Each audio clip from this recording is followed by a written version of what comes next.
السلفية هم من كانوا على مذهب السلف الصالح من الصحابة والتابعين. Il faut comprendre une chose, lorsqu'on parle des trois catégories de tawhid, il ne faut pas s'imaginer que ces trois catégories de tawhid, tawhid al-rububiyyah, tawhid al-uluhiyyah, ou tawhid al-asma' wa sifat, l'unicité d'Allah dans la rububiyyah, c'est-à-dire dans sa seigneurie, et l'unicité d'Allah dans l'adoration, et l'unicité d'Allah dans ses noms et dans ses attributs. Il ne faut pas penser que ces trois catégories-là sont trois catégories indépendantes l'une de l'autre et qu'elles sont séparées.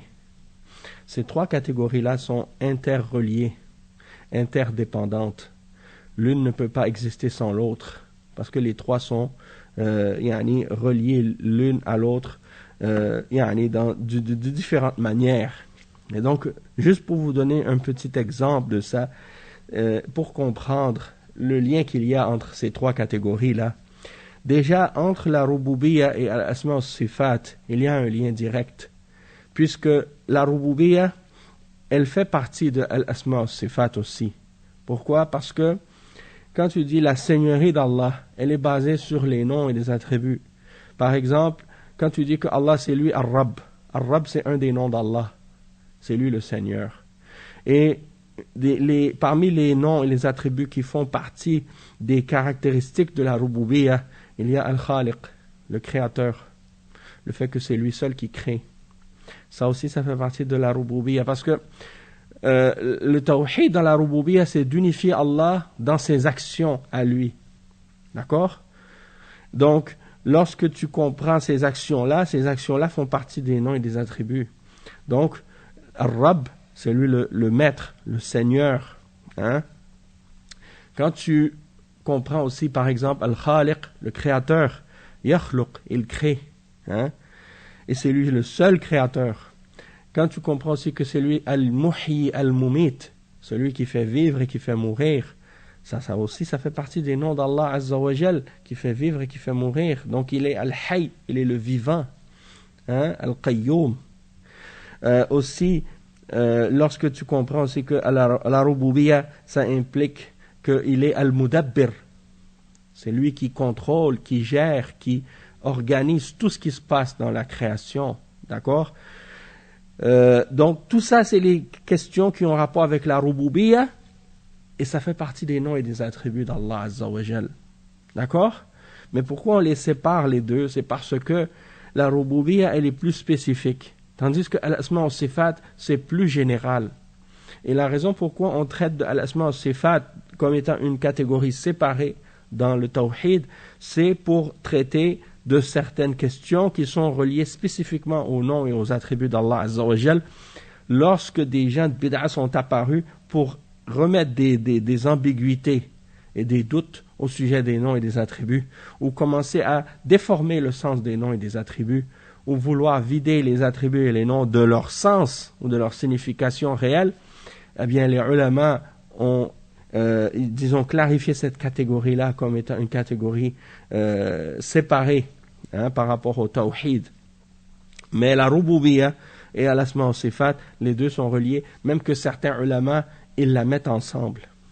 Ils disent tawhidul ma'rifati wal ithbat.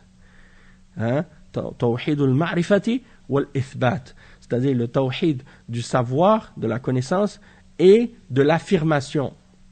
Parce que quand tu regardes les attributs et les noms et le fait de connaître Allah Azza wa Jal, eh bien ça c'est relié justement à connaître Allah par ses noms et par ses attributs et d'affirmer ce que Allah a affirmé à propos de ses noms et de ses attributs-là.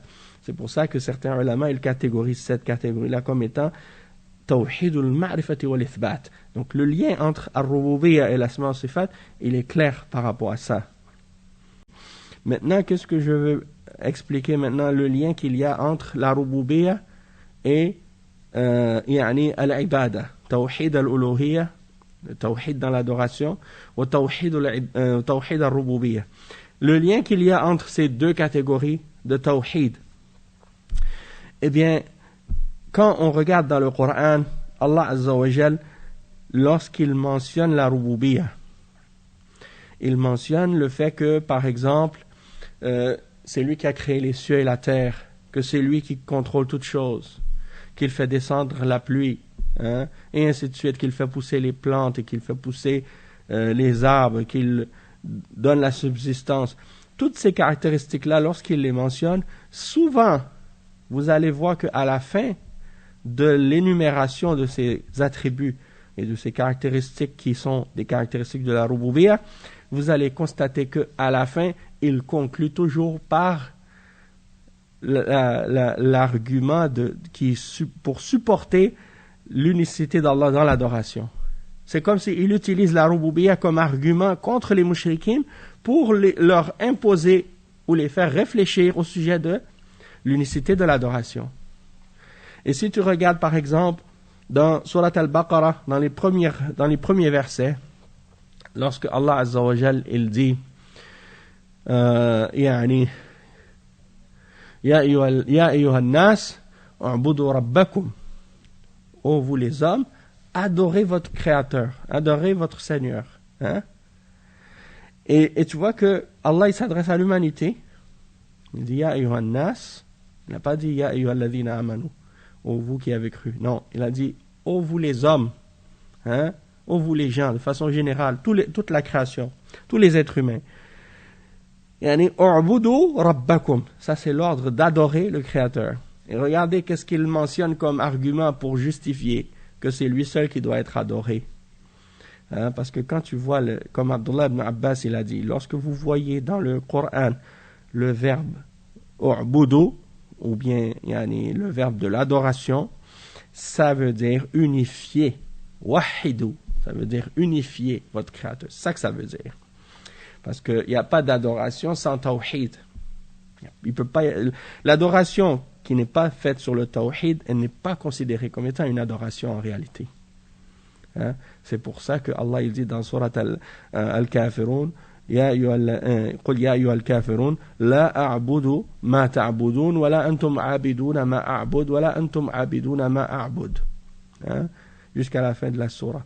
Donc tout ça pour dire, si ce que vous adorez c'est pas Allah, alors cette adoration-là c'est pas réellement une adoration. Donc quand Allah il dit ô vous les hommes, adorez votre Seigneur. Et il dit, comme il mentionne la preuve maintenant, l'argument contre les mouchriquins pour établir pourquoi il faut que ce soit Allah seul qui soit adoré. Il dit u'budu rabbakum alladhi khalaqakum والذين من قبلكم لعلكم تتقون الذي جعل لكم الأرض فراشا والسماء بناء وأنزل من السماء ماء فأخرج به من الثمرات رزقا لكم فلا qu'est-ce qu'il dit encore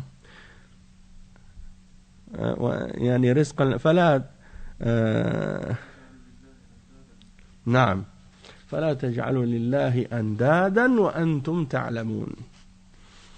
Ça c'est comment Allah Azza wa Jal il passe du tawhid al-rububiyyah pour établir la preuve contre les mouchriquins et leur prouver qu'ils doivent établir le tawhid dans l'adoration.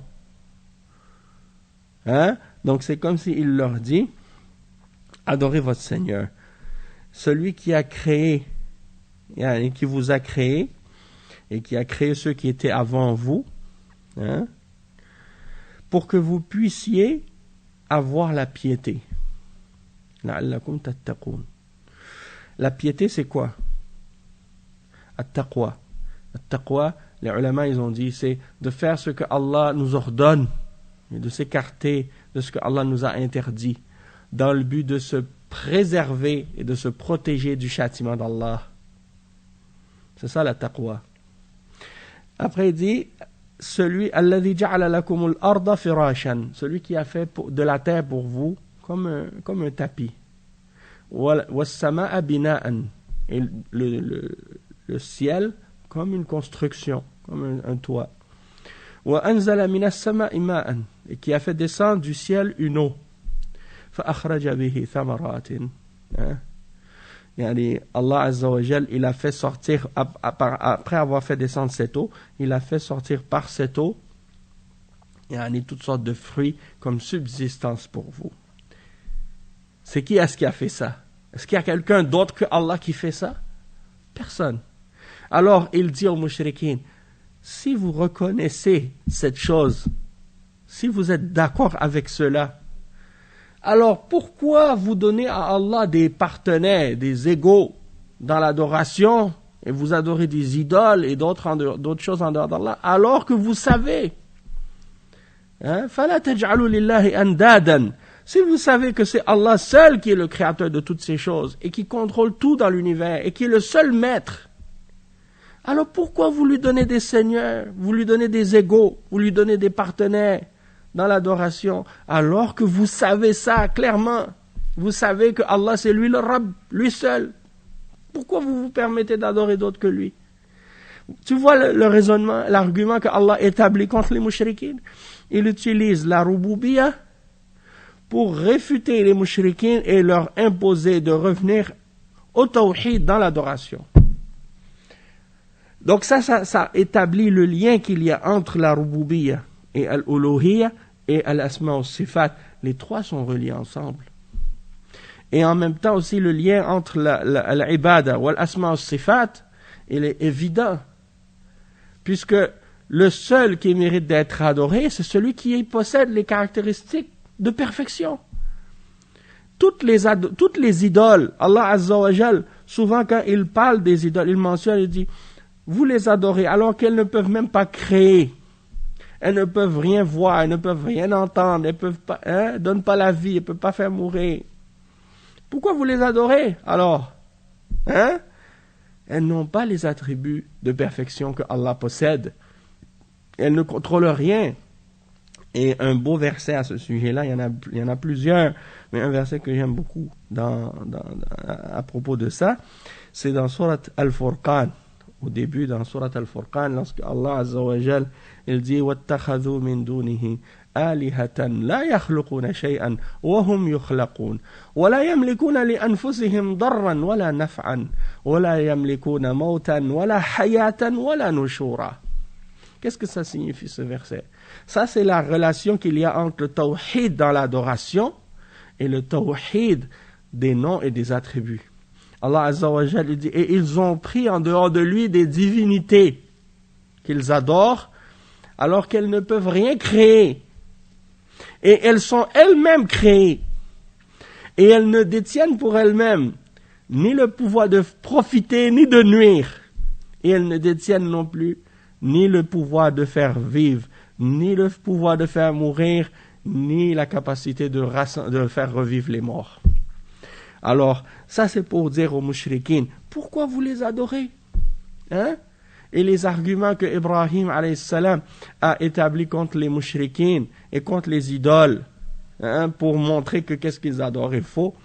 Il leur a dit, pourquoi vous adorez ceux qui ne peut même pas entendre, qui ne peut même pas parler, Et l'argument que la mouche, même si la mouche vient prendre quelque chose de ce que les gens ont donné à l'idole ou offert à l'idole, l'idole ne peut rien faire pour la reprendre.